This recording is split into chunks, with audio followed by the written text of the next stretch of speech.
नमो अरहंतारं नमो सिद्धारं नमो आर्यारं नमो अध्यायारं नमो लोये सवसाहुरं शुद्धात्मानमनेकान्तं साधुमत्तं मंगलम वंदे संदस्य सिद्ध्यर्थं सुंदस्यार्थप्रकाशकम् मंगलम भगवान वीरो मंगलम गौतम गणे मंगलम कुंद कुंदाध्यो जैन धर्मोस्तु मंगलम सर्वव्यापैक चिद्रूपाय स्वरूपाय परात्मने सोपलब्धि प्रसिद्धाय ज्ञानानंदात्मने नमः।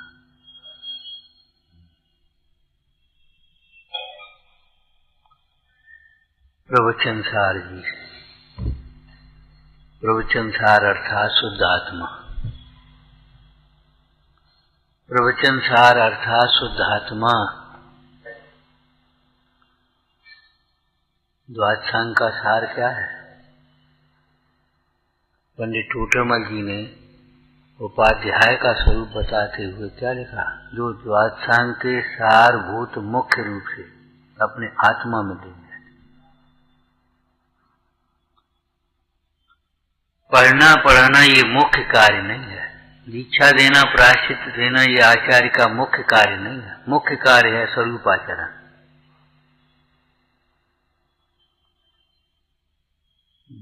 कोई भी मुनीश्वर ध्यान से उठ करके हजारों की सभा को भी संबोधने के लिए तैयार नहीं है। कोई भी मुनीश्वर आत्म ध्यान में बैठे हों और चक्रवर्ती और तमाम लोग पहुंच जाएं, ध्यान से उठे तो एक भील को भी संबोधन कर देंगे, और ध्यान में मग्न है तो कोई आत्म ध्यान से उत्कृष्ट दूसरा कोई कार्य नहीं। पूज्यपाद स्वामी ने कहा हमें भी आत्मज्ञान से आत्म ध्यान से दूसरा उत्कृष्ट कार्य नहीं समझना चाहिए। अर्थात आत्म ध्यान के लिए सब छोड़ने लायक है, आत्म ध्यान किसी के लिए छोड़ने लायक नहीं। उससे नीचे आ जाओ, स्वाध्याय के लिए सब छोड़ने लायक है, स्वाध्याय किसी के लिए नहीं छोड़। आज वो काम लग गया, आज वहां चले गए, अरे कैसी बातें कर रहे हैं? स्वाध्याय से बड़ा काम कौन सा हुआ? विचार करो। न खलु समय साराद उत्तरम किंचित् अस्ति।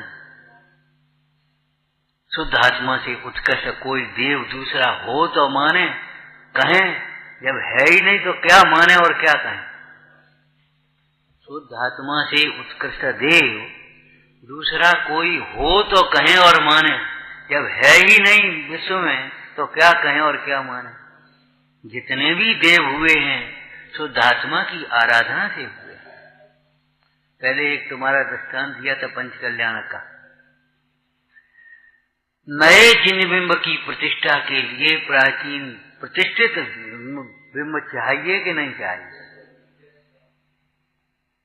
अगर बिना प्रतिष्ठित बिंब नहीं हो तो नए जिन बिंब की प्रतिष्ठा कर पाओगे आप? और प्रतिष्ठा क्या होती है? ठीक है, क्रियाएं हैं, अनुष्ठान है, वो सब अलग बात है, लेकिन होती क्या है? स्थापना निक्षेप है आगम में, आरोपण किया जाता है। उस नवीन प्रतिमाओं के गर्व कल्याण करेंगे। कैसे करेंगे बताओ? उन 24 तीर्थंकरों के गर्व कल्याणकों की पूजा करेंगे और उसमें गर्व कल्याण का आरोपण करेंगे। आज भगवान गर्भ में आ गए। जन्म कल्याण के दिन क्या करेंगे? 24 तीर्थंकरों के जन्म कल्याण की पूजा करेंगे और इस नए जन्म में जन्म कल्याण का आरोपण करेंगे। आज भगवान का जन्म हुआ। तब कल्याणक में क्या करेंगे? 24 तीर्थंकरों के तब कल्याण की पूजा करेंगे और नई जन्म में आरोपण करेंगे। ये केस लोच हो गया, ये वस्त्र डाल लिए, ये वस्त्र पहन लिए, यही तो है। आरोपण ही तो है नहीं, कहाँ केस है और कहाँ लोच है। ध्यान रखना, हल्का शब्द मत बोलना, नहीं सब नाटक है। हल्का शब्द मत बोल रहे ना, नाटक है।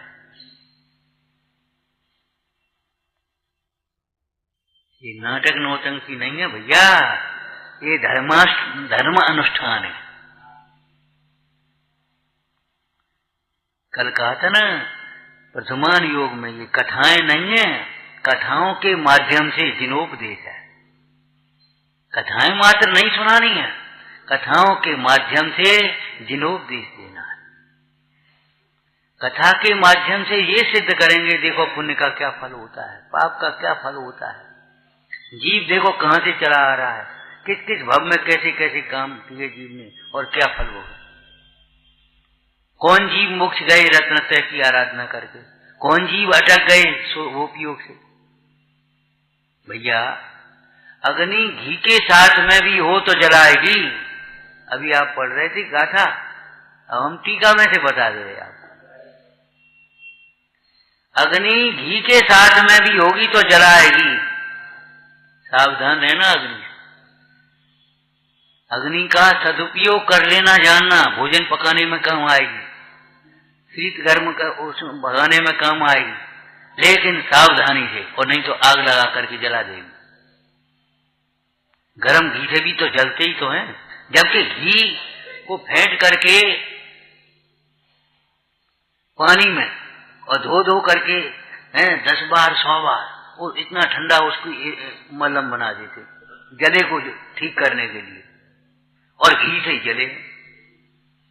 हमारा मतलब ये है, अग्नि घी के साथ में भी होगी तो जलाएगी, राग शुद्धोपयोग के साथ में भी होगा तो दुख का कारण होगा। अकेला राग हो तो क्या करेगा, विचारना, सोचना, समझना। अकेली अग्नि क्या करेगी, भट्टी में हाथ डाल के देखो, और भट्टी में आग डालने की समान ही है राग में अपना उपयोग झोंकना। राग की पूर्ति में अपना समय लगाना, उपयोग लगाना, बुद्धि लगाना, चाहे प्रशस्त राग हो अप्रशस्त राग हो, राग तो राग है। ये प्रशस्त और अप्रशस्त भेद,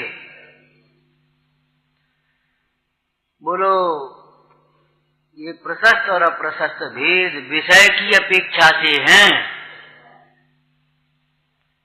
उनका विषय प्रशस्त है, वो स्वयं में प्रशस्त नहीं है, क्योंकि विषय प्रशस्त है इसलिए वो उसको भी प्रशस्त कहने में आता है। आरोपित कथन, ये दर्शन में आरोपण भी है, व्यवहार न्याय भी है, स्थापना निक्षेप भी है। धोती धोती की है, कपड़े की है, पूजा के साथ में हुआ पूजा की धोती, छुना मत, पूजा की धोती, वो धोती भी शुद्ध,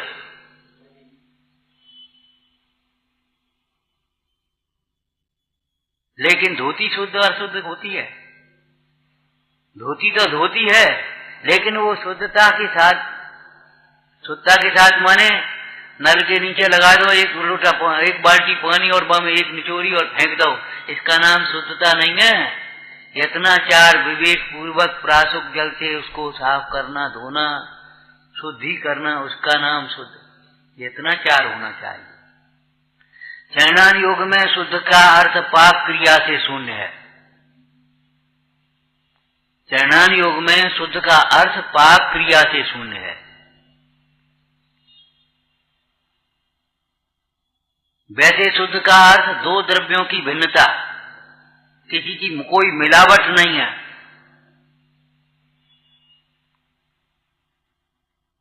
अध्यात्म में मोक्ष मार्ग में शुद्ध का अर्थ रागाधिक भावों से शून्य। कहाँ शुद्ध का क्या अर्थ है वो समझ लेना चाहिए। शुद्ध घी, उस दुकान पर शुद्ध घी बिकता है, ले आओ और महाराज जी को दो, नहीं चलेगा। क्यों? उसमें कोई मिलावट नहीं है, बिल्कुल मिलावट नहीं है। अरे मिलावट न होने से क्या मतलब हुआ, वो एक प्रकार की शुद्धता है, लेकिन पाप क्रिया से शून्य नहीं है। उस घी के बनने में अमर्यादित दूध का प्रयोग हुआ है, अमर्यादा से तपाया गया है, अमर्यादा से भिगोया गया, अब कोई मर्यादा ही नहीं, चाहे जैसा पानी डाल दिया, चाहे कुछ कर दिया, बिलो निकाल के अलग कर दिया। शुद्ध घी कैसे हो गया भैया?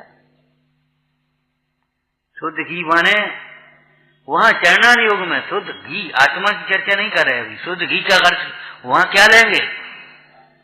प्राशुद्धता से दूध निकाला गया हो, मर्यादा के अंतर गर्म किया गया हो, मर्यादा में जमाया गया हो, प्राशुद्ध जामन से जमाया हो, और मर्यादा के भीतर तपाया हो, बिलोया तपाया गया हो, तब वो शुद्ध घी शुद्ध बर्तन में रखा हो। अभी भी शुद्ध घी नहीं कहेंगे हम, सुन लो कान लगा के, शुद्ध भाव सहित हो। कितना भाव उत्साह! शुद्ध घी बनाने वाले के भाव भी शुद्ध होना चाहिए, उसके अंदर में अहिंसा का आदर होना चाहिए, देवशास्त्र गुरु का श्रद्धान होना चाहिए, भगवान के वचनों का पालन करने का। ध्यान रखना, देवशास्त्र गुरु की श्रद्धा के बिना केवल मध्यमास मधु पंचोदंबर का त्याग मूल गुण नहीं है। बहुत से लोग नहीं खाते पीते। देवशास्त्र गुरु के श्रद्धान पूर्वक उनके वचनों का पालन करके, माने उन्होंने, भगवान ने कहा है, शास्त्र में लिखा है, गुरु ने कहा है, इनमें अनंत जीव होते हैं, 10 जीव होते हैं, इनका घात होता है, इसलिए नहीं खाना, जीव रक्षा के प्रयोजन है। स्वास्थ्य की दृष्टि से दिन में भोजन करो, फिल्टर करके पानी छान करके पी लो, इतनी मोटी का एक एक बूंद टपकता है, तुम्हारा छन्ना अगर किसी को दे देना, अन्न खा जाते हैं लोग। भैया इतना मोटा छन्ना, वो छानत रहा 1 घंटा, ये हालत है। अब ऐसे जीवों के हाथ का छना हुआ पानी शुद्ध पानी थोड़ा ही है, ऐसे जीवों के हाथ का बनाया हुआ भोजन शुद्ध भोजन थोड़ा ही है। जिनके अंदर में दया नहीं, यत्नाचार, विवेक नहीं, भगवंतों की वचनों का श्रद्धान नहीं, आदर नहीं, भक्ति नहीं, को का तेरा 1 घंटा छानता रहे, यानी का वो ठीक है, कछु नहीं होता। ये तो एक नमूना दिया, इसी प्रकार सब देख। अब को शोधक रहा है, तो कल तो शोध के रखा था,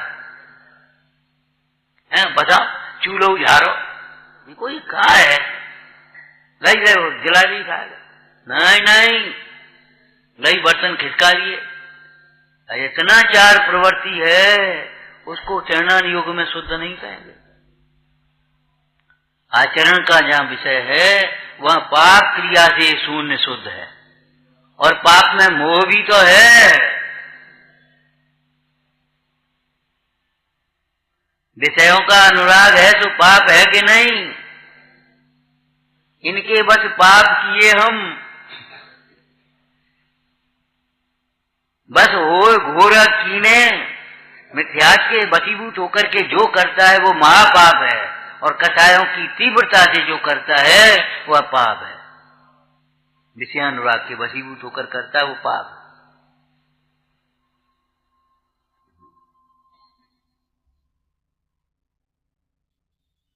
भाव भी द्रव्य शुद्ध हो, क्षेत्र शुद्ध हो, काल शुद्ध हो, और भाव भी तो शुद्ध हो। सवेरे 4 बजे से चौका चूल्हा शुरू हो गया है, बताओ कैसे शुद्ध हुआ? एक जगह आयोजन का ऐसा ही था, तो सवेरे 7 बजे नाश्ता बढ़िया। हमने कहा भैया इन 4 दिनों के लिए नाश्ता बंद कर दो तो क्या दिक्कत है? क्यों, इसमें क्या होगा सवेरे से? अरे हमने कहा ये बताओ, इतने लोगों के लिए नाश्ता 7 बजे तैयार होगा तो क्या बजे से बनाएगा, जो बता दो। तो मैं हम करे देते हैं, इनको ये दोष नहीं बताओ, वो साहब इनको दिन में बनाना चाहिए, तो तुम्हें दिन के 3 घंटे बाद खाना चाहिए ना। तुम सवेरे से खाओगे तो ये 3 घंटे पहले से बनाए, कब बनाएंगे ये बता दो। हमेशा दूसरे का दोष देखता है, ऐसी बुरी आदत पड़ गई। कल हमने कहा वात्सल्य की अभिव्यक्ति होना चाहिए, कहा ना, हमने ये बात बहुत बढ़िया कही, लेकिन तुमसे ही तो कही। माने इनको हमारे प्रति वात्सल्य होना चाहिए, इनको हमें हमारी विनय करना चाहिए, इनको हमारा ये करना चाहिए। धिक्कार है तुम्हारी सुनने को। अरे हमें इनके 100 अपराध सुनकर के वात्सल्य देना चाहिए। बच्चा नाराज हो जाए, रूठ जाए, माता 100 मनाती है और खा ले, कजू खा ले बेटा, खा ले। नहीं, हमें नहीं प्रवचन करना, हमें नहीं पूजा करानी, हमें नहीं करना, हम नहीं आना, हमें नहीं करना। मत करो भैया, कोई दूसरे का नुकसान नहीं है, तुम्हारा नुकसान है। ये ज्ञान दान है, एहसान नहीं है। ये ज्ञान दान है। बहुत विनय से ज्ञान दान लेना चाहिए और बहुत विनय से ही देना चाहिए। अच्छा जब बताओ, चलो अब हम यहाँ इतने लोग बैठे हैं, जो यहाँ नहीं बैठे वो क्या कर रहे होंगे इतने टाइम पर? बताओ, सब ध्यान में मगन होंगे। बताओ आप। अरे अपने समय का सदुपयोग है भैया, अपने हित की बात है, अपना पुण्यवंत है। जब कहीं मैं बहुत बढ़िया बढ़िया तो जो है इनको करना चाहिए हमारे प्रति, हमें नहीं करना चाहिए इनके प्रति। कितनी बार हम कह चुके भैया, अब कुछ कहने के लिए रहा ही नहीं है। सही पूछो, सब कह चुके, वही दोहरा देते बेर बेर। स्वयं को वात्सल्य न मिल पाए तो अपना उदय समझ करके समता रखना, और हम वात्सल्य न दे पाए दूसरों को तो ये हमारा दोष समझना। वात्सल्य होना चाहिए, बिल्कुल सही है, विनय होना चाहिए, लेकिन हमारे जीवन में, सबसे पहले हमारे जीवन में। बुद्धजन सत्सई में लिखा, जो पढ़ते हैं उसका आचरण नहीं करते हैं, ये कैसे जीव हैं? क्या कहें हम?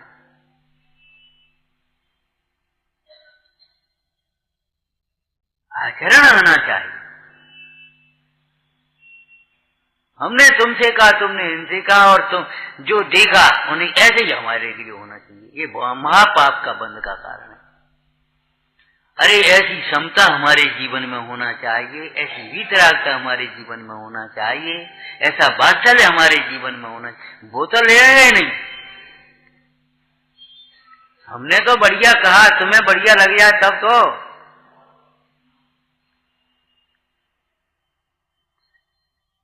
प्रवचन सार अर्थात शुद्धात्मा।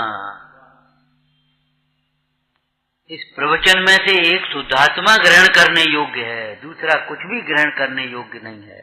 कल क्या कहा था इस प्रसंग में? अकेले प्रवचन सार में ही सारभूत है शुद्धात्मा, ऐसा नहीं। 4 अनुयोगों में से एक वितराग का सारभूत है, शुद्धात्मा सारभूत है। वर्तमान योग पढ़ करके अगर शुद्धात्मा की आराधना के लिए उत्साह न जगा, शुद्धात्मा की विराधना से भयभीत चित्त नहीं हो गया, तो कोई मतलब नहीं है। जैसे आज के लोग टीवी देखते रहते हैं, उसमें घटनाएं होती रहती हैं, वो तूफान आ गया, वो हो गया, और अपने आराम से चाय पीते रहते, बातें करते रहते, ऐसे ही सुनवानी सुनते रहते हो, मस्त, कोई मतलब नहीं हमें। दोष दोष जैसा लगे, गुण गुण जैसे लगे, गुणों के प्रति बहुमान जगे, दोषों की निंदा करना आ जाए, तब तो प्रथमान योग पढ़े, नहीं तो क्या पढ़े। जो जीव तत्वज्ञानी होकर प्रथमान योग का अभ्यास करते हैं, उन्हें यह सब उदाहरण स्वरूप भाषित होता है। काय का उदाहरण?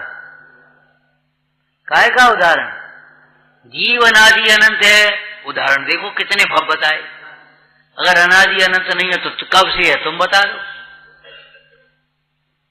और ये मनुष्य पर्याय में कैसे आ गया, और इसको देख करके इसको गुस्सा क्यों आ गई, इसको देख करके इसको राग क्यों आ गया, उसको बचाने का भाव क्यों आ गया, उसको मारने का भाव क्यों आया? पूर्व भवों का संबंध है।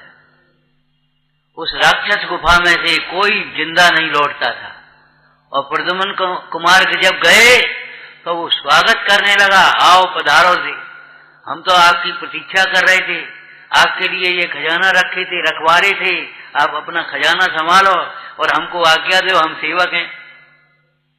अब बता जी क्या है? अनादि अनंत है, इसका दृष्टांत है। पुण्य से आदर होता है, इसका दृष्टांत है। हमारे खेत में गेहूं नहीं हुए, क्यों नहीं हुए? कि हमने गेहूं नहीं बोए। यही तो कारण है, और कोई कारण बता दो। नहीं, ये पड़ोसी बड़ा आदमी है और हम गरीब आदमी है, इसलिए हमारे खेत में गेहूं नहीं हुए। ये कोई तर्क है? ईर्ष्या है ये तो। हमारे खेत में गेहूं क्यों नहीं हुए? कि हमारे खेत में हमने गेहूं नहीं बोए। हमें वात्सल्य क्यों नहीं मिल रहा? कि हमने वात्सल्य नहीं दिया। हमारी विनय क्यों नहीं होती? कि हमने विनय नहीं की। जो करता है सो ही भोगता है, तो माने जो भोगना है सो करो। नहीं तो इन भाइयों से पूछो क्या बनाएंगे आज, क्या बनाएंगे चौकी में? बोलो कि जो खाना हो सो ही तो बनाएंगे। हमारे क्या कहें, परमात्मा प्रकाश में छिपक गाथाएं हैं। भोजन के संबंध में आसक्ति छोड़ो। अगर तुम्हें धर्म ध्यान करना है, 12 प्रकार के तपों का फल प्राप्त करना है, तो जो इष्ट भोजन को देख करके एकदम ललचाता है, झपट पड़ता है, आसक्त होता है, प्रसन्न होता है, और जरा इच्छा के प्रतिकूल भोजन को देख करके कुड़कुड़ाता है, मन दुखी करता है। नमक भी नहीं है इसमें, इसमें घी नहीं है, इसमें ये नहीं है। अरे तुझे संतोष नहीं है, अपनी कमी देख। और चलो दूसरा करना नहीं उसे, तेरा पुण्य नहीं है।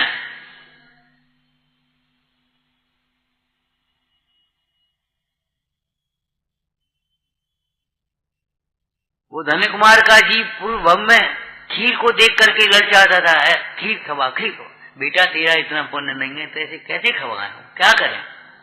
दूसरे के यहाँ नौकरी करके पेट भर रहे हैं, कैसे हम खीर खिला दें? अब वो मन में कुड़कुड़ाता था, ये लड़के खीर खाते रहते मुझे नहीं देते, ये लड़के खीर खाते रहते मुझे नहीं देते। एक दिन जबरन फिर मांगने लगा, तो उठा करके उसने ठोंक दिया लड़कों ने। बेचारा रोने लगा। तब तक वो आ गए, सेठ जी।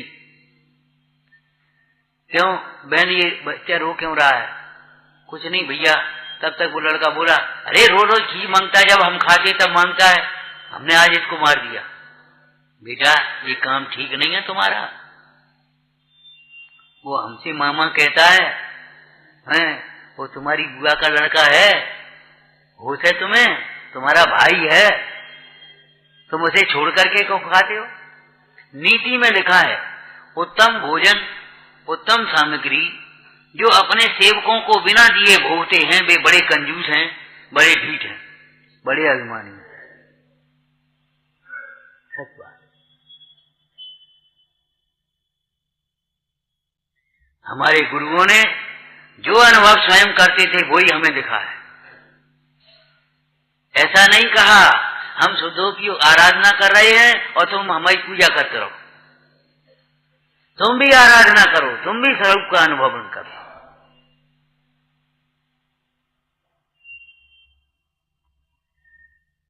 हम ये बता रहे हैं, भाई ने कहा बहन बच्चा ही तो था, दे देती खीर, आपके पूछे बिना कैसे देते? ओहो धन्य है। गरीबी में ऐसा ईमानदारी का भाव, इतना मोह पर अंकुश सामने बेटा है और नहीं दे रहे, और सबको दे रहे। आज दूध ले जाओ, शक्कर ले जाओ, घी चावल ले जाओ, सामग्री ले जाओ और खीर बना करके खिलाना आज तक बहुत बुरी बात है। अरे बच्चे का क्या है? कुछ नहीं, बच्चे का उदय है। वहां खीर बनाई तो क्या बेटा, मैं पानी भरने जाती हूं, कोई मुनीश्वर आए, साधु महाराज आए तो उनको रोकना, उनको अपन पहले खिलाएंगे तब अपन खाएंगे, बहुत पुण्य होता है। पहले अपन ने नहीं दिया तो क्या? आकर के जैसे ही आए, शब्द भले नवदा भक्ति की परिभाषाएं नहीं जानता था, लेकिन शब्द में योग्यता निकली। बाबा जी महाराज हमारी माँ ने खीर बनाई है, हमारे घर खीर बनी है, ये नहीं आपके लिए बनाई है, आप भोजन करके जाए। अभी माता जी आती होंगी, वो चल दिए, ये कोई विधि थोड़ी होती है, पांव पकड़ लिए, हो गया प्रक्षालन आंसुओं से, जाओगे कैसे? तब तक माँ आ गई, हे स्वामी तिष्ठो तिष्ठो, आहार्य हो गया, और अक्षीण रिद्धि के धारी सो अक्षीण भोजन हो गया, सबके में जय जयकार हो गई। हम ये कह रहे हैं, उस पुण्य के प्रभाव से, पुण्य के फल से धन्य कुमार जहां पर वैभव निकलता था, और उन लड़कों से ईर्ष्या करता था, मन खराब करता रहता था, बताओ ये हमें नहीं दे सकती ने, ये खीर खा रहे हैं, हमको देखना पड़ रहा है। तो उन सातों भाइयों को उस धन्य कुमार से ईर्ष्या होती थी, और एक दिन उसने मारा, और एक दिन उन्होंने बाप क्या में डाल दिया। द्रव्य हिंसा की अपेक्षा, द्रव्य पाप की अपेक्षा अलग व्यवस्था है, लेकिन भावों में तारतम्यता है, अनुपात है। जैसा परिणाम, जितना परिणाम, जिस प्रकार का परिणाम, उसी प्रकार का फल मिलेगा उसमें। पुण्य का उदय, संपत्ति भी मिलेगी, लेकिन अगर दान नहीं दिया तो उसका भोग भी नहीं कर पाओगे, ध्यान रखना। त्याग भी नहीं कर पाओगे, भोग भी नहीं कर पाओगे, तड़फा तड़फा करके वो संपत्ति तुम्हारी लिए आफत हो जाएगी।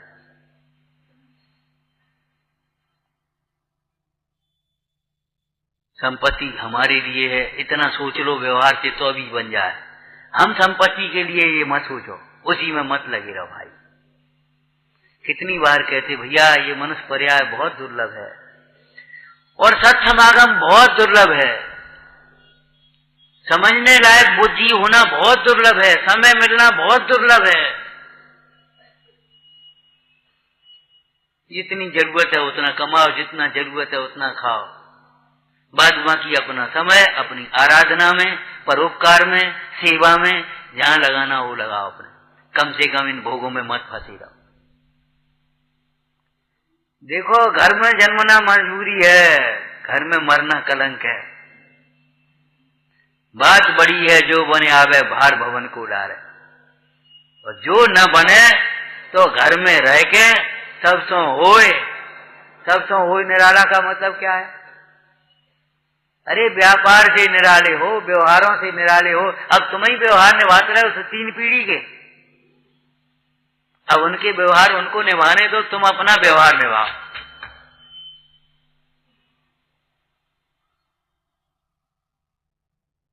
किसके लिए कितना करते रहोगे? तो प्रवचन सार का मतलब है शुद्धात्मा, चारों अनुयोग में शुद्धात्मा सार है। अगर महापुरुषों के जीवन से शुद्धात्मा की आराधना की प्रेरणा ग्रहण नहीं करी, अंदर में उत्साह न जग पड़ा, ये नहीं लगने लगा अरे चक्रवर्ती कैसा वैभव छोड़ गए, हम कहाँ पड़े हैं, कहाँ फंसे हैं, बेकार है। वो बजदंत चक्रवर्ती एक मरे भौरे को देखकर, कमल में भौरा मरा था ना, उसको देख करके विरक्त हो गया कि वो एक इंद्री के वशीभूत होकर के ये दशा भोग रहा है, मैं 5 इंद्री के वशों में पड़ा, बेकार है। चलो अब अपना हित करना। वे बच्चे हजारों पुत्र, पिताजी तुम्हारी समझ सोई समझ हमारी, हमें नृप पद क्यों दिया, हम तो उगाल को न अंगीकार करेंगे, हम भी आपके साथ आराधना करने चलेंगे। सोचो ये आत्मा की आराधना के लिए 6 खंड का वैभव छोड़ देने लायक है। धर्म कार्य के लिए, सबके लिए जरा सा काम आ जाए तो धर्म कार्य छोड़ने को तैयार हो, और धर्म कार्य के लिए कुछ भी छोड़ने को तैयार नहीं। ये मोह की तीव्रता का चिन्ह है। कथाएं छोड़ो, धर्म कार्य नहीं। क्या कहा? कथाएं छोड़ो, धर्म कार्य नहीं। कथाएं छोड़ो, संबंध नहीं। कथाएं छोड़ो, बोलना नहीं। कथाएं छोड़ो, सुनना नहीं। कथाएं छोड़ो, वात्सल्य नहीं। कथाएं छोड़ो, विनय नहीं। ये सब धर्म।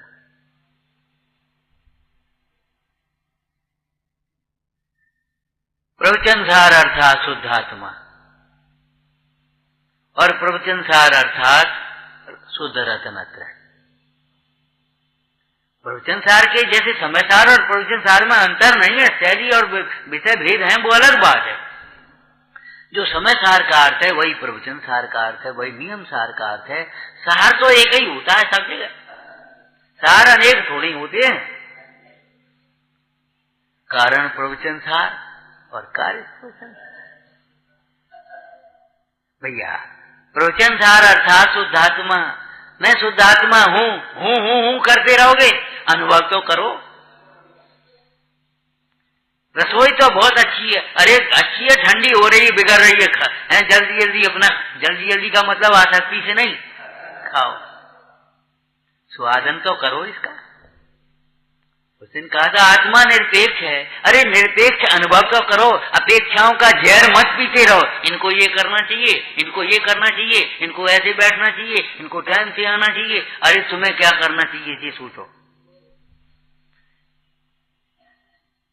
इनका कर्तव्य ये जाने और हमारा कर्तव्य हम जाने। ये शिक्षा लक्ष्मण से ले लेना, पद्म पुराण में लक्ष्मण से ये शिक्षा ले लेना। जब राम का वनवास गमन होने लगा, वन के लिए गमन होने लगा, वहां तो कोहराम मच गया। लक्ष्मण को मालूम पड़ा, क्यों कि भरत को राज्य अभिषेक होगा और राम बन जाएंगे। घोषणा आ गई, ये क्या तरीका है, कल घोषणा हो गई आज फिर बदल दिया, रोज चाहे जो कहने लगते हो है? और देखो जब क्रोध होता है तो शब्दों पर लगाम नहीं होती। केकई मां थी, मां के समान है, और केकई की गोद में खेले थे खूब, लेकिन क्या कहते, बताओ एक स्त्री के कहने से पिताजी ने ये काम कर दिया, क्या शब्द बोल रहे हैं, एक स्त्री के कहने से। अरे मां है भैया। और उस केकई का भी के कोई ये अभिप्राय नहीं था, भोलापन था, जो उसमें होश नहीं रहा उसे। पिता के मोह, वो पुत्र के मोह में पति दीक्षा ले रहे और पुत्र भी उदासीन होकर के दीक्षा लेने जा रहा। उन्होंने कहा राज्य दे दो, रुक जाएगा, बस इतना सोचा, आगे पीछे कुछ सोचा ही नहीं इसका फल क्या होगा। जब भरत को राज्य मिलेगा तो राम को क्या मिलेगा, और राम के सामने भरत को राजा कौन मानेगा, और फिर प्रजा क्या करेगी, और फिर उसका कुछ सोच ही नहीं पाए। कसायों में ज्ञान नहीं होता, ज्ञान में कसाय नहीं होता। मोह से अनर्थ ही होते हैं, जितने अनर्थ होते हैं मोह से ही होते हैं, ये समझना, और मोह से अनर्थ ही होंगे। मोह में अन्याय होगा, न्याय नहीं होगा।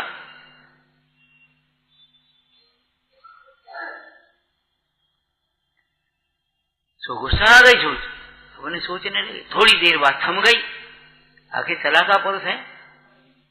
थोड़ी देर बाद गुस्सा रख गई, तो सोचने लगी। क्या सोचने लगी, अरे भाई न्याय अन्याय हमारा बड़ा भाई राम जाने, हम कौन, हमें क्या लेना देना।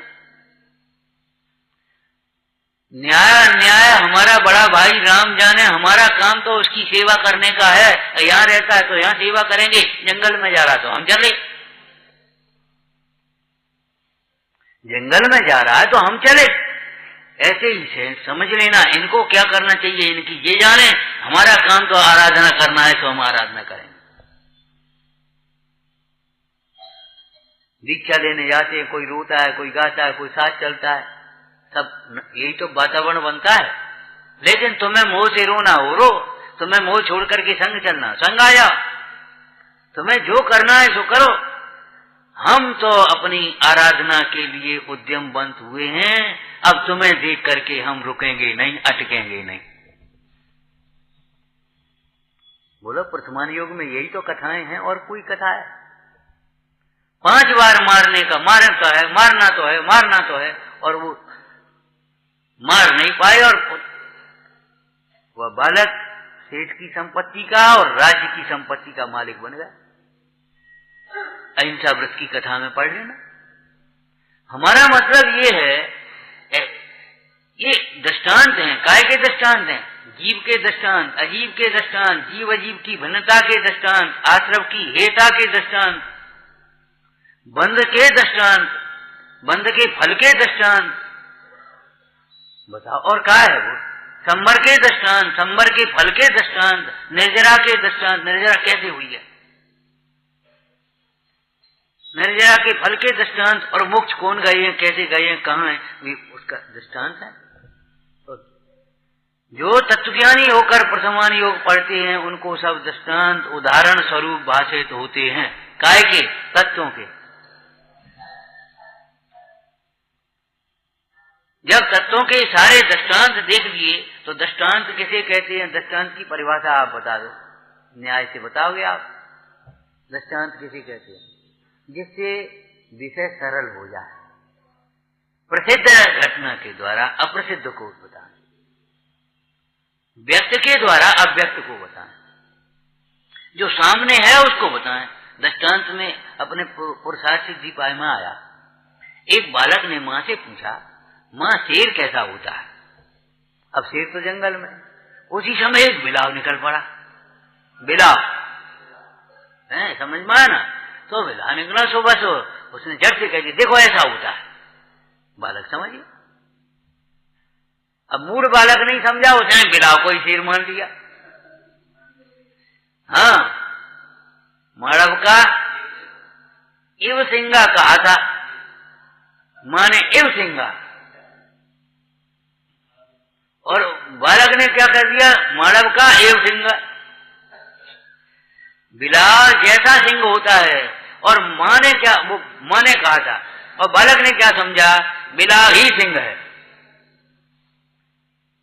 धर्मात्मा ऐसे होते हैं जिन्हें सवेरे उठकर के स्वरूप की आराधना करते हैं, ध्यान करते हैं, नहा धोकर के पूजा करते, भक्ति करते, स्वाध्याय करते। धर्मात्मा का जीवन न्याय नीति पूर्वक प्रामाणिक होता है, भोगों से उदासीन होती है, उनका व्यवहार इतना उज्जवल होता है। उस उज्जवल बाहर के व्यवहार के द्वारा आचार्यों ने धर्मात्मा के स्वरूप को बताया, संकेत किया, और इस मूढ़ ने क्या समझा? इसी का नाम धर्म, इसी को धर्म मान लिया। जबकि जिस परिणाम के होने पर यह सहज होता है उस परिणाम का नाम धर्म है।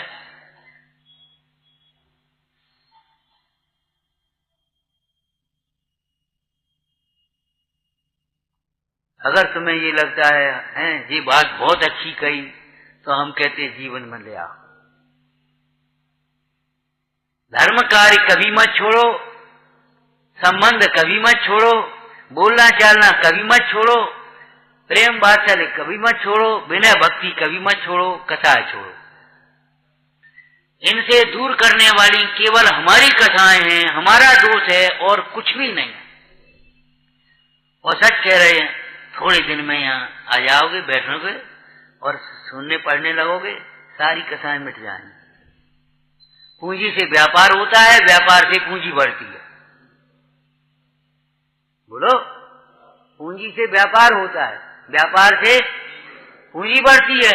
ऐसे वात्सल्य पूर्वक यहाँ आ गए, अपनी कथाओं को दबा करके, पहले दिन मन नहीं लगेगा, वैसे ही बैठी रहोगे, दूसरे दिन थोड़े से अच्छे लगोगे, तीसरे दिन आगे आ जाओगे, चौथे दिन अपने बोलने लगोगे, पांचवें दिन पूछने लगोगे, सुनने में मन लग जाएगा और भूल जाएंगे हम तुम सब एक हो जाएंगे। हाँ, अरे हम तो प्रतीक्षा कर रहे भैया, हमसे नहीं होता, वैसे भी नहीं होता, हम तो प्रतीक्षा कर रहे हैं, सच कह रहे, भीतर से कह रहे। उस दिन हमारे यहाँ एसपी साहब का प्रोग्राम था, एक शब्द बोले तुम्हारी उन्नति और समृद्धि को देखकर दो ही को प्रसन्नता होती है, या तो माता पिता या गुरु, हमारा शिष्य।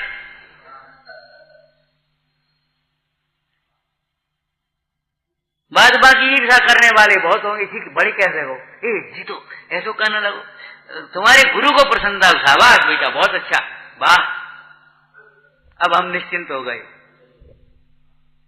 हमारी प्रोफेसर कहते थे, वो आला की लाइन सुना देते कभी कभी, कि जिनके भैया समर्थ हो गए तिनको कहा परिपरवाह। जब शिष्य समर्थ हो जाए, पुत्र समर्थ हो जाए तो परवाह मिट जाती है, निश्चिंत हो जाते। क्यों तुम अभी तक बैठे ही हो, दुकान नहीं खोली? अब वो लड़का है वो खोल ली होगी। कहे आप यहीं बैठे हो, वो लड़के को ले जाओ नंदलाल को। जयचंद जी ने क्या कहा, लड़के को ले जाओ, वहां जीत के आएगा। पिता का पुत्र के प्रति उपकार तो इतना है 100 जन्म में भी उरण नहीं होगा। माता पिता का पुत्र के प्रति तो उपकार है ही। ध्यान रखना, कभी गरीबी में माता पिता ने पैसा न दे पाया हो तुम्हें, तो कभी ये मत तुमने हमें दो कहा, मैंने हमें हमारा करो ही कहा, कभी मत सोचो आज जो तुम बोलने लायक हुए हो वो उन्हीं की तपस्या का फल है। कभी ऐसे अनादर के भाव भी मत लाना। ये मनुष्य जन्म में से आकर के यहाँ बैठ गए हो, मनुष्य जन्म में, ये माता पिता का ही निमित्त उपकार है। उंगली पकड़ करके मंदिर लाए, नाक पहुंची तुम्हारी, गंदगी साफ करी, 10 रुपए पूछे तो बताई, खूब ऊपर चढ़े, कपड़े मैले करे उनके। माता पिता का तो उपकार भी सज्जन ही जानते हैं। माता पिता का उपकार भी सज्जन ही जानते हैं, सुपुत्र ही जानते हैं। कुपुत्र क्या जाने बेचारे, इनको ज्ञान का मद है, अरे ठीक है उनने हमारे करो ही कहा है। ऐसे ही गुरु का उपकार है। लेकिन हम इधर से कहते हैं परस्पर उपग्रह जीवना, पुत्र का उपकार माता पिता के प्रति होगा कुछ के नहीं। कि हाँ, पुत्र पिता के धर्म ध्यान में सहायक होता है, पुत्र पिता को निश्चिंत करता है, पुत्र पिता की परंपरा को आगे बढ़ाता है। और नीति में एक वाक्य बहुत सुंदर लिखा कि पुत्र उसे कहते हैं जो पिता को बुला दे, पुत्र उसे कहते हैं जो पिता को बुला दे। ये तो बेटा पुत्र पिताजी से भी एक कदम आगे निकला। अगर तुम्हारे पिताजी 500 रुपए देते थे और तुम 100 रुपया दे तो आदमी कहे अरे क्या कहें, अब पिताजी होते तब बताते तुम बेटा ठीक है। और अगर तुम 1000 रुपया दोगे तो पिताजी भी याद करेंगे। पिताजी चले गए, एक श्रोता कम हो गया, क्यों? कछु ले गए, पिताजी गीत में तुम्हें आना चाहिए। पिताजी चले गए तो एक पूजा की पुजारी कम हो गया, क्यों? पिताजी की प्रॉपर्टी के स्वामी तुम हो, पिताजी की धर्म परंपरा के स्वामी भी तुम्हें होना चाहिए। तो पुत्र का उपकार और शिष्य का उपकार भी यही है। शिष्य का गुरु के प्रति क्या उपकार है जानते हो आप? कितनी बार बताया भैया, शिष्य के योग्य शिष्य के निमित्त से सूक्ष्म तत्वों का उद्घाटन होता है। अगर पढ़े हुए वाले वैसे ही बैठे हो तो कहाँ पढ़ाओगे तुम? और पढ़ने वाले अगर अलर्ट हों और अच्छे हों, प्रतिभावान हो, तो फिर पढ़ाने में आपको कैसा लगेगा? तैयारी करके पढ़ाए कर पूछ के बताए करोगे कि नहीं? एक शिष्यों के निमित्त से ही तो ये लिखे हैं सब, एक एक ग्रंथ लिखे पूरे। ये नहीं है जो कुछ कहने उसको कह दे, हम अपने चुपचाप सुन लिए, हम अपने मन में आई तो समझ लिए और अज्ञानियों को सुना दिया। ये शिष्य का लक्षण नहीं है। स्कूल में भी पढ़ाई कहीं ऐसी होती है कि लेक्चर सुना और लिख लिया और समझ जा, काफी जजानी पड़ेगी, अभिव्यक्त करना पड़ेगा, सही गलत का निर्णय करना पड़ेगा, विशेष समझना पड़ेगा कि नहीं। यहाँ कैसे हो जाएगा ये बता? धर्म मार्ग में अनाज काल की परिचित विद्याएं भी विनय के बिना, अभ्यास के बिना, सेवा के बिना, अपनी पात्रता के बिना नहीं आती हैं। तो ये तो अनाज काल का अपरिचित मार्ग है, अपरिचित तत्व है। ऐसे ही नहीं आएगा जैसे तुमने समझ लिया, बस हम सब समझ गए, हम सब समझते हैं। ये नहीं समझते, ये हैं तो इनको समझाने लगते हो। भैया तुम ही नहीं समझ रहे, तुम्हें ही समझना है। तो शिष्य का उपकार क्या है? योग्य शिष्य के निमित्त से तत्वों, सूक्ष्म तत्वों का उद्घाटन होता है। शिष्य गुरु के धर्म ध्यान में सहायक होता है, समाधिकरण में सहायक होते हैं। गुरु शिष्य गुरु की परंपरा को आगे बढ़ाते हैं। परंपरा खाली क्रियाओं की नहीं है, दो चटाई डाल लें सो परंपरा हो गई। ये कपड़ा ओढ़ लिए तो परंपरा हो गए, ऐसी परंपरा नहीं है। दृष्टि क्या है, शैली क्या है, विषय क्या है, अभिप्राय क्या है, भाव क्या है, ये परंपरा चला। जिनामना माने कोई जिनामना ऐसी थोड़ी है कि बस पिताजी पूजा करते हम पूजा करने लगे, पिताजी स्वाध्याय में बैठे थे हम स्वाध्याय करने लगे। अरे नहीं, जिस तत्व को जिस लगन से, जिस उत्साह से, जिस उदारता से करते थे उसी लगन उत्साह से भीतर बदलना चाहिए, ऊपर से नहीं। है बहू से कही बेटा दूध दे देना, सीसी साफ कर लेना जरा, मैंने ऊपर से धो ली नल के भीतर और भीतर से साफ नहीं करी, वो बच्चा दूध पी निकाल फेंक रहा हूं। बात क्या है? सीसी धोई थी कि नहीं? कि हाँ हमने तो नल के नीचे धोई थी खूब, एक बाल्टी पानी से। अब बताओ क्या करें? एक बाल्टी पानी से, एक गिलास पानी का काम था। अरे भीतर सीसी धोने थी कि ऊपर धोने थी? यही तो भजन लिखा है, अंतर उज्ज्वल करना रे भाई, अंतर उज्ज्वल करना रे। अंतर के परिणामों की निर्मलता के बिना तुम्हारे ये धार्मिक अनुष्ठान भी तुम्हें शांतता भी नहीं देंगे और तुम्हें मोक्ष मार्ग में भी नहीं लगाने निमित्त होंगे।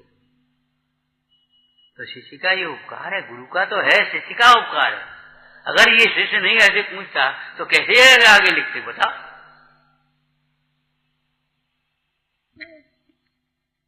किसको संग सौंप करके समाधि करते? थोड़ा विकल्प रहता। राग है, अभी क्या करें, प्रत्यक्ष सही। लेकिन हम ये कह रहे हैं अग्नि चाहे घी के साथ में भी हो तो भी जलाएगी। राग तो राग है भैया, विषय प्रशस्त होने से उसे प्रशस्त राग कहा जाता है। लेकिन उस राग को ही प्रशस्त मान लो तो तुम्हारी भूल है। राग को ही प्रशस्त मान लो सर्वथा, अनेकांत के बिना, स्यादवाद के बिना, तो तुम्हारी भूल है, बड़ी भूल है। भजनकारों ने भारी भूल लिखा है, भारी भूल भई हमारी अब कहा भई पछताए, दौलत जहो अजहू विषयन को सदगुरु बचन सुहाए, सदगुरु बचन सुनाए हम तो।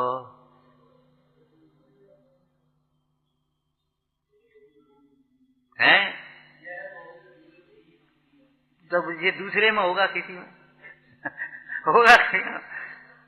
यह बहु भूल भई हमारी, भारी भूल भई अब हमारी।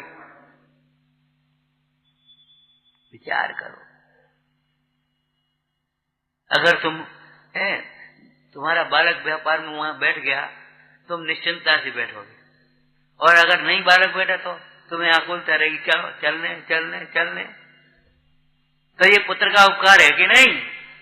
अरे थोड़े समय, ये बताओ, मालूम है आपको, थोड़े समय तक पुत्र पिता के नाम से जाना जाता है और आधे स्थानों में पिता के नाम से जाना जाता है, आधे स्थानों में माता के नाम से जाना जाता है। आप अपनी ननिहाल में किन के नाम से जानोगे? अमुक का बेटा है। ननिहाल में किधर जानोगे? माँ के नाम से, और यहाँ पिता के नाम से जानोगे। लेकिन थोड़े दिनों बाद पिताजी आपके नाम से जानेंगे, ये को है, ये इनके पिताजी है। क्या समझ रहे हो? छोटी बहन पिता ने गोद में उठाया और अब आपको गोद में उठाने पड़ेगा। गोद में उठाना पड़ेगा कि नहीं? साफ करने पड़ेंगे कि नहीं? न करने पड़े, नहीं कराने पड़े, बहुत अच्छी बात है। कोई को रोम मात्र पीड़ा ना हो, हम तो ये कहते हैं। लेकिन हमारे कहने से होगा क्या? लेकिन कहने का मतलब बोलो, हम तो अनुभव क्या देखा है भैया। उठाया, लेकर के जा करके बैठा दिया, चौकी लगा दी, पूजा कर ले। महीनों शरीर जब बीमार हुआ तो ऐसे ही बैठा, कपड़ा उतारे, पहुंचा और फिर पहनाए। अरे आप बच्चों के लिए करोगे, बच्चे फिर आपके लिए करेंगे क्यों, ये मत सोचो। लेकिन करेंगे तब जब तुम्हारा उदय हुआ। तुम्हारा अगर उदय नहीं है और बच्चे न कर पाए कदाचित, तो दोष मत देना। परद्रव्य निमित्त होता है, दोषी नहीं होता। दुखी अपने अज्ञान से स्वयं होता है। अभी सवेरे हम स्वाध्याय कर रहे थे, बड़ी सुंदर चर्चा आई। यदि जीव अपने आप दुखी ना हो तो इस विश्व में कोई दुखी नहीं कर पाएगा और कोई सुखी नहीं कर पाएगा। क्यों? अपने अगर दूसरा दुखी करेगा तो एक सुखी करेगा, दूसरा भी दुखी करने लगेगा, टांग खींचेंगे एक दूसरे। फिर केवली भगवान को भी दुखी कर देंगे, परद्रव्य अगर दुख के कारण होंगे तो। माने केवली भगवान भी सुखी नहीं होंगे, लेकिन केवली भगवान को बिल्कुल भी सुख नहीं है, अनंत दुख नहीं है, अनंत सुख है। क्यों? कि परद्रव्य दुख का कारण नहीं, ये सिद्ध होता है। सिद्ध भगवंतों का सुख, केवली भगवान का सुख, वीतरागियों का सुख, ज्ञानी जनों का सुख, इस बात को पुकार पुकार करके कह रहा, घोषणा कर रहा है कि परद्रव्य दुख का कारण नहीं है। और जो केवल परद्रव्यों को हेरा फेरी करके, हटा करके, मिला करके सुखी होना चाहते हैं, दुख दूर करना चाहते हैं, वे अनंत काल में भी सुखी नहीं होते। अनंत काल में भी उनका दुख दूर नहीं होता। तू हट जा यहां से, चैन तो मिले कम से कम। हट जाएगा तो चैन नहीं मिलेगा।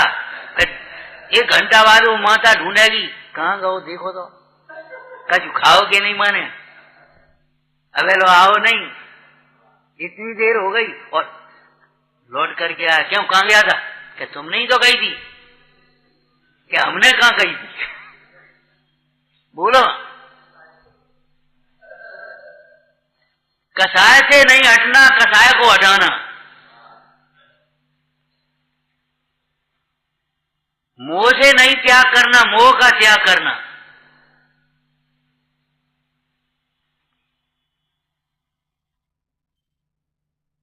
प्रवचन सार अर्थात शुद्धात्मा। शुद्धात्मा 2 प्रकार का, एक शुद्ध आत्मा माने परद्रव्यों से भिन्न आत्मा, और एक शुद्धात्मा माने शुद्धता रूप परिणमित आत्मा। सम्मर निजरा मोक्ष रूप अथवा वीतरागता रूप अथवा रत्नत्रय रूप परिणमित आत्मा, वह शुद्ध आत्मा कहलाता है। क्यों भाई, कपड़े में कमी है कि नहीं? दर्जी बाहर से लाएगा कुछ, कपड़े में ही है, लेकिन कपड़े को कमीज कहा जाएगा? नहीं कहा जाएगा। कपड़े को कमीज सामान्य लोग नहीं कहते। ये क्या है, कह दो कमीज है, नहीं कहोगे आप, और जबकि इसमें कमीज बन जाएगी कि नहीं बन जाएगी। पाषाण में प्रतिमा है कि नहीं, लेकिन पाषाण को प्रतिमा कहेंगे, सामान्य लोग नहीं कहेंगे। ऐसे ही जब तक शुद्धता रूप परिणमित आत्मा है, नहीं होता है, तब तक व्यवहार नय या पारियार्थिक नय उसे शुद्ध आत्मा नहीं कहता। पारियार्थिक नय अथवा शुद्ध व्यवहार नय जब शुद्धता रूप परिणमित हो जाता है, तब उसको शुद्ध आत्मा कहता। तभी क्षमावान है, लेकिन व्यवहार नय नहीं कहेगा। व्यवहार नय उन्हीं को क्षमावान कहेगा जो क्रोध के प्रसंग में भी क्षमा रूप परिणमित। आप बताओ, वैसे तो सब क्षमा, कोई गुस्सा नहीं करो, लेकिन अभी कुछ हम एक शब्द कह दे वे कोई कहीं से, तो अभी आज गुस्सा आ जाएगी, तो क्षमावान कहाँ रहे? बोलो। क्रोध के प्रसंग में भी क्रोध रूप परिणमित नहीं हो, तब उसे क्षमावान कहेंगे। समर्थ होते हुए भी जो बदला लेने की भावना न सोचे, और बदला लेना तुम्हें आता ही नहीं है, अज्ञानी जैसे बदला लेना जानता है, समझता है, उस बदला लेने के चक्कर में स्वयं अपना कितना पतन कर लेता है कुछ पता नहीं। बदला लेने के चक्कर में, बदला लेना जानते हो, आगम में लिखा है, अपकार का बदला उपकार से दो। हाँ, अपकार का बदला उपकार से दो। जो तुम्हारे साथ अपकार करे उसका तुम उपकार करो, जो तुमसे अभिमान करे उसकी विनय करो, जो तुमसे गुस्सा करे उसको क्षमा करो। बदला लेने का मतलब ये है। लेकिन ये अर्थ, ये भाव तब समझ में आएंगे जब दृष्टि बदलेगी। बिना दृष्टि बदले ये नहीं समझ में आएगा। ये भी कोई बदला होता है। राजा लेटे हैं, सेवक ने सोचा सो गए राजा, हाथ पैर दाब रहा है। राजा की अंगूठी नई पहनी थी, ऐसे खींच ली, वो नहीं सो रहा है। राजा ने समझ लिया, अंगूठी खिंच गई, एक शब्द नहीं कहा, एक शब्द भी नहीं कहा। सेवक ने सोचा, राजा ने देखी नहीं, समझी नहीं, लेकिन राजा से बचोगे तो। दूसरे दिन दूसरी अंगूठी पहन ली, फिर लेटे थे, फिर अपने हाथ पैर दब रहे थे। दूसरे दिन उसने सोचा जेऊ खींच लें। राजा बोले, भैया कल की तो तुम्हें दे ही रही, अब दिखा।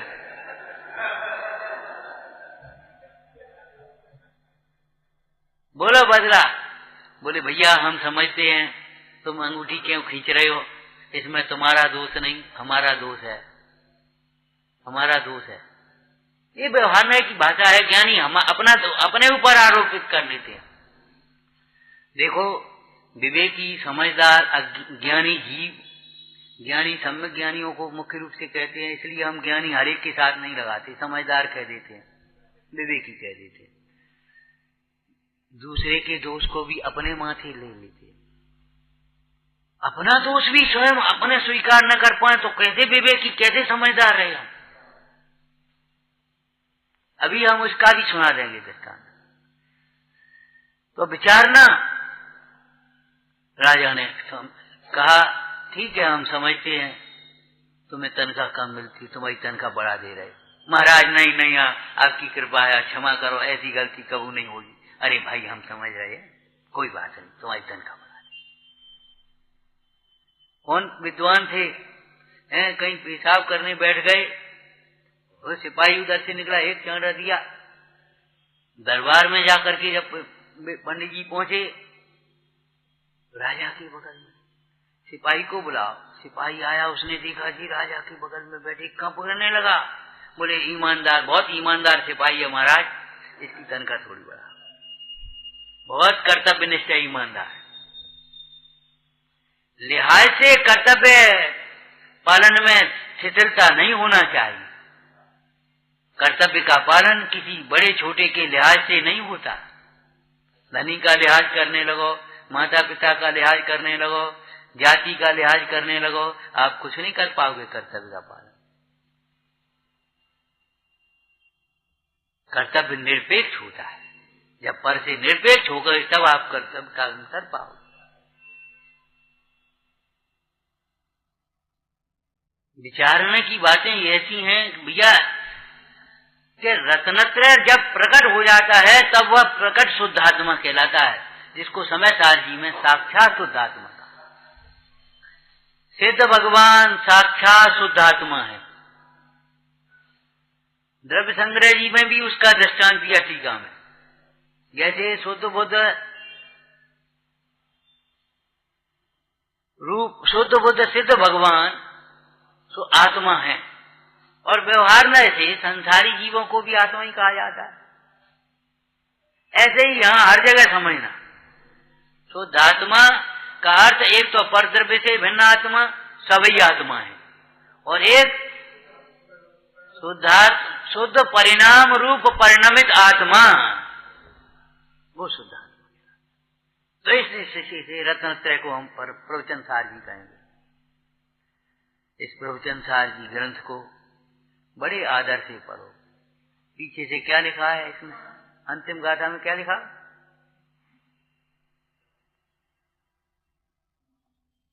इस ग्रंथ को जो अर्थ से भाव से, क्या बढ़िया शब्द है, हाँ बोलो बोलो,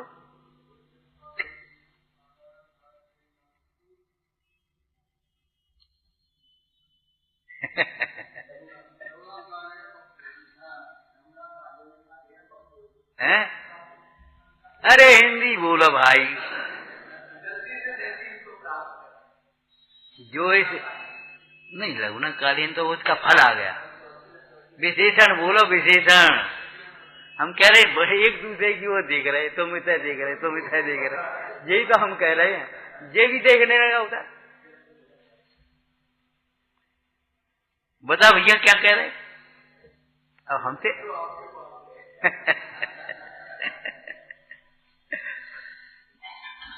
देखो वो तो है भाव, हम कह देंगे, लेकिन इन शब्दों में वजन है, इसलिए पूछ रहे, और कोई बात नहीं।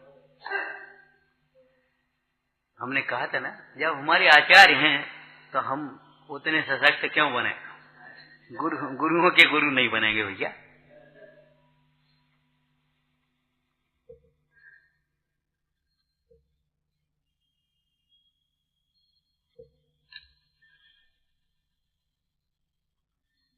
साकार अनाकार चर्या से युक्त बरतता हुआ जो इस उपदेश को जानता है, जानता है इतना नहीं, खाली जानता है इतना नहीं लिखा, साकार अनाकार चर्या से युक्त। अब साकार अनाकार में एक तो साकार अनाकार वो धर्म वाली बात अलग है, और एक साकार निर्विकल्प और सविकल्प भी आता है। तो सविकल्प में तत्व विचार आएगा और निर्विकल्प में अनुभूति आएगी। तो जो जानता है, कैसे जानता है? विचार पूर्वक जानता है और स्वानुभव से जानता है। समझ में आया ना? कैसे जानता है? विचार पूर्वक जानता है और स्वानुभव से जानता है। खाली शास्त्र पढ़ करके जान लिया या सुन करके जान लिया, क्यों भैया? वो हमने सुनी थी। अरे सुनी थी, इससे काम चलेगा? सुनी थी, उसका विचार करो और स्वानुभव से प्रमाण करो, तब कहो। तो जानता है। समय जी में भी ऐसे ही शब्द हैं, शब्द बदल गए, अर्थ से और भाव से जानता है। जो इस ग्रंथ को शब्द से, अर्थ से और भाव से जानता है, भाव भाषण होना चाहिए। भाव भाषण की तुलना हजारों भाषणों से भी नहीं हो सकती।